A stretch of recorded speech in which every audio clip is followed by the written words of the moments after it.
Before I start this video, I would like to thank Forgotten Lives for letting me narrate this story on his amazing channel. Many of you will be aware of the person in today's video, and you will know of her for one reason. But behind the name, there is a life story. So sit back as we go to London in the late 19th century. Mary Jane Kelly was born around the year 1863 in the county of Limerick in Ireland, but when she was still a young girl, she moved to Wales with her family. Her father worked as an ironsmith and her mother tended the house, looking after their 8 children. Mary Jane's family was poor, and Mary Jane herself didn't get much of an education as she spent her days helping her mother, and at the age of 16 she was still unable to read and write.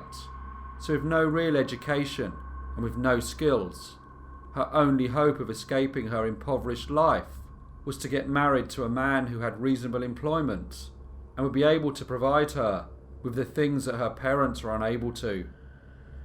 In 1879, Mary Jane met a coal miner named Davies.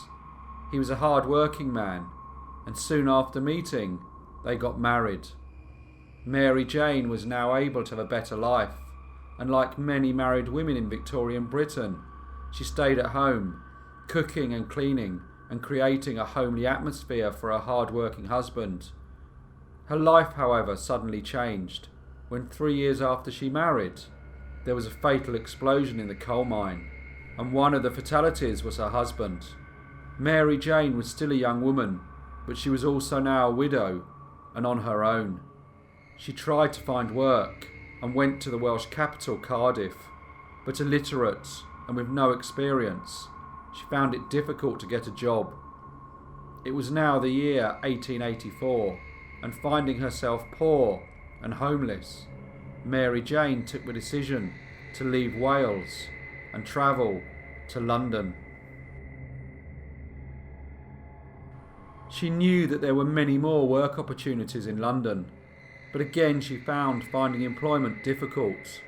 So with very few job options, she became a prostitute and started to work in a West End brothel. This was a more high-end establishment, and the men that frequented it were usually very wealthy. One of her regular clients became very fond of her and invited her to accompany him to France. This was very exciting for Mary Jane, so she modified her name to the more French-sounding Marie Jeanette, and together they travelled like a regular couple to France. However, her idyllic trip with the wealthy young man didn't turn out as she had hoped, and during her time there, she was sold into prostitution and was the victim of human trafficking. Fortunately, she managed to escape and returned to London. Afraid that she might be found, she moved to London's East End, hoping that there she would be safer. She settled in the borough of Stepney, where at first she lived with a man named Morganstone, before leaving him for another man named Joe Fleming. Mary Jane was an attractive woman. She had dark hair and green eyes, and she was often courted by men. She was usually quite quiet, but if ever she had a few drinks, she changed and would start singing Irish songs. Her personality would change so much that she became argumentative and abusive. Because of this, she became known locally as Dark Mary. In April 1887, while on a night out, Mary Jane met a man named Joseph Barnett. They met again the next day and decided to live together. They seemed to get on well, and they moved into the Spitalfields area of London. Their new home was small and consisted of one tiny square room which had a bed, 3 chairs and a table. The area where they lived was well known for its poverty, crime and filth, and was part of the area known as the Wicked Quarter Mile, which was a street almost entirely occupied by lodging houses and pubs. At the time, Mary Jane wasn't working, so Joseph provided for both of them. He had a job as a fish porter at Billingsgate Fish Market. He was, however, known to be a difficult man who didn't get on with his employer, and they regularly fell out. Eventually, he was dismissed. Fortunately, he was known as a hard worker, so soon found another job as a meat market porter. This job, however, did not pay as much as a fish market, which meant he was not able to provide for both himself and Mary Jane. Unable to find a job herself, and now experiencing financial hardship, she reluctantly returned to prostitution. While at work, she met a girl named Julia, who had nowhere to stay, and knowing how hard life could be for young girls working on the streets, she invited her back to her tiny lodgings and told her she could live there. As grim as her lodgings were, the alternative was worse. Many people struggled to pay their rent, and with the unsolved Whitechapel murders committed by the unknown person who the press had dubbed Jack the Ripper, Mary Jane was concerned for her friend's safety. The room was so small that Joseph decided that he could no longer live there. So after an argument with Mary Jane, he left on the 30th of October. The couple, however, agreed to still see each other, and Joseph said he would come and visit regularly.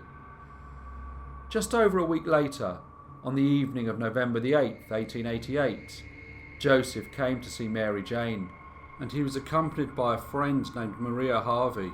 The three went out and spent some time together before Joseph and Maria left at around 8 p.m. Joseph returned to his lodgings, and he stayed up late into the night playing cards with other residents before falling asleep around 12:30. The next day, a man named Thomas Bowyer was sent by Mary Jane's landlord, John McCarthy, to collect the rent, as she was 6 weeks behind on her payments. Bowyer arrived at the lodgings at Miller's Court at 10:45 in the morning, but after knocking on the door, he got no reply. He thought it strange that no one was in, so he moved a makeshift curtain to one side and looked through the window to see if anyone was there. What he saw shocked him. On the bed was a mutilated body of a lady, which he presumed must have been Mary Jane Kelly. A horrified Thomas Bowyer immediately reported what he had found to the police. The first police officer at the scene was the Inspector Walter Beck, and he was followed by many other officials. Soon Superintendents Thomas Arnold and Edmund Reed from Whitechapel's H Division arrived, as well as Frederick Aberline and Robert Anderson from Scotland Yard. Superintendent Arnold broke into the room at 1:30 p.m. Once inside, they started to look at the gruesome scene, and they soon discovered that the victim's clothes had been burnt, probably to light up the room, as the only source of light was a dimly lit candle. Then the doctors Thomas Bond and George Bagster Phillips arrived and were tasked with analysing the corpse. They concluded that the extensive mutilations must have taken around 2 hours to inflict, and that the time of death was between 2 and 8 in the morning on Friday, November the 9th, 1888. Dr. Phillips determined that the cause of death was a slash to the throat, and Dr. Bond stated that the killer had no medical knowledge. He wrote that in this case, the mutilation was inflicted by a person who had no scientific or anatomical knowledge. He said that in his opinion, the person who carried out the crime did not even possess the technical knowledge of a butcher or a horse slaughterer or a person accustomed to cut up dead animals. The police looked for witnesses. One of Mary Jane's neighbours, named Mary Ann Cox, reported that she had seen Mary Jane returning home at around 11:45 p.m. She stated that Mary Jane looked drunk and was with an overweight ginger-haired man wearing a bowler hat. After seeing one another, they wished each other good night, and Mary Jane went into her accommodation with the man. Mary Ann stated that Mary Jane began to sing Irish songs. She said she had to go out again at 1 a.m. and return to her residence at 3 a.m. According to her, there were no sounds or light coming from Mary Jane's room. Another witness named Elizabeth Prater, who lived above Mary Jane's lodgings, stated that at 1:30 in the morning, just as she was getting into bed, the singing had stopped. She said she woke up again at 4 due to a kitten walking over her neck. It was around this time that she heard a faint cry calling out "murder." Another local resident named Sarah Lewis said she also heard the same thing, but neither of the witnesses investigated, as in the 1880s it was common to hear cries of murder in the East End of London. The neighbour Mary Ann Cox added but she couldn't sleep that night, as she kept on hearing people coming and going from Miller's Court. She even heard someone leave around 5:40. This was very accurate, as Elizabeth Prater left the residence at 5:30 in order to get a drink at the 10 Bells public house. She told police that while she was going to the pub, she saw nothing suspicious. Due to a state the body was in, it was very difficult for the authorities to identify the victim. Joseph Barnett, her former partner, said that he recognised the body to be that of Mary Jane Kelly by the ear and the eyes. And John McCarthy, her landlord, also identified the body as Mary Jane's, saying he was certain that it was her. The death of the young 25-year-old was registered with the name Marie Jeanette Kelly.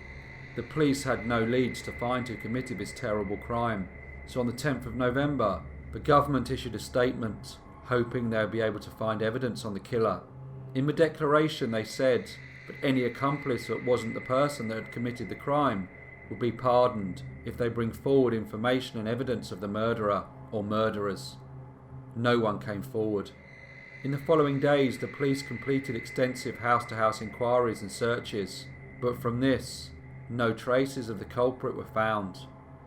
Following examination of the corpse, Mary Jane's body was released, and she was eventually buried on the 19th of November 1888 in the Roman Catholic cemetery at Leytonstone.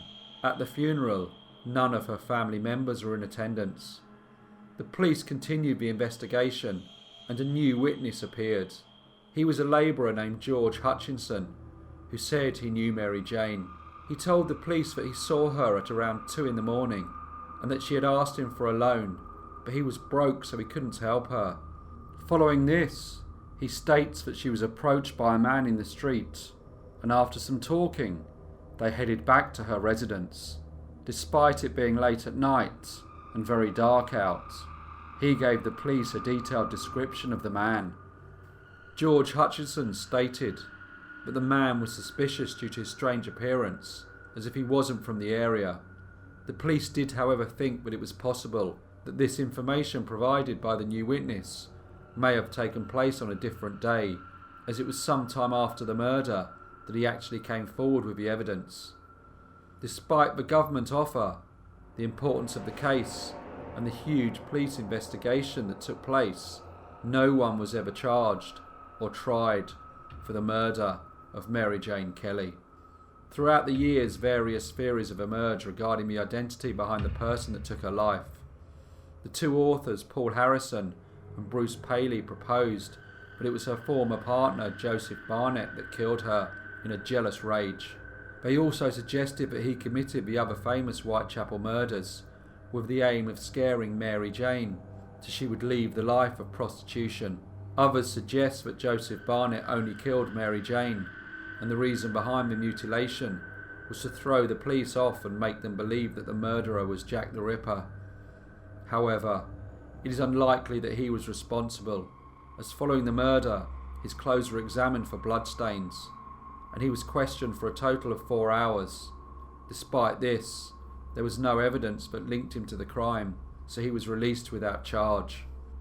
Certain authors claim that the witness George Hutchinson was responsible for the murder and was actually Jack the Ripper himself, trying to confuse the police, while others indicate that he was probably an attention seeker looking to sell a story to the papers. Other theories speculate that Mary Jane wasn't in actual fact one of Jack the Ripper's victims. The theory behind this is that the other victims were in their 40s, while Mary Jane was 25, therefore considerably younger. Further evidence that may prove this is that the mutilations found on her corpse were more extensive than those on the other victims, but some historians say this theory can be discredited by the fact that she was the only victim to be killed in private. Following the death of Mary Jane, there were no similar murders to those committed by Jack the Ripper for another 6 months. Most people consider Mary Jane Kelly to be Jack the Ripper's last victim, and it is assumed that the Ripper's actions ceased due to death, imprisonment, or emigration. However, many think that Mary Jane Kelly was not one of the Ripper's victims at all. To this day, the true identity behind Mary Jane Kelly's killer remain a mystery, just like Jack the Ripper. Hello everyone, and thank you so much for listening. And thank you so much to Forgotten Lives for letting me narrate on his excellent channel. My channel is called Briefcase, and I mainly narrate historical crime stories. So if you'd like to check out my channel, there's a link below and also a link at the very end of this video. And Forgotten Lives will be back next week.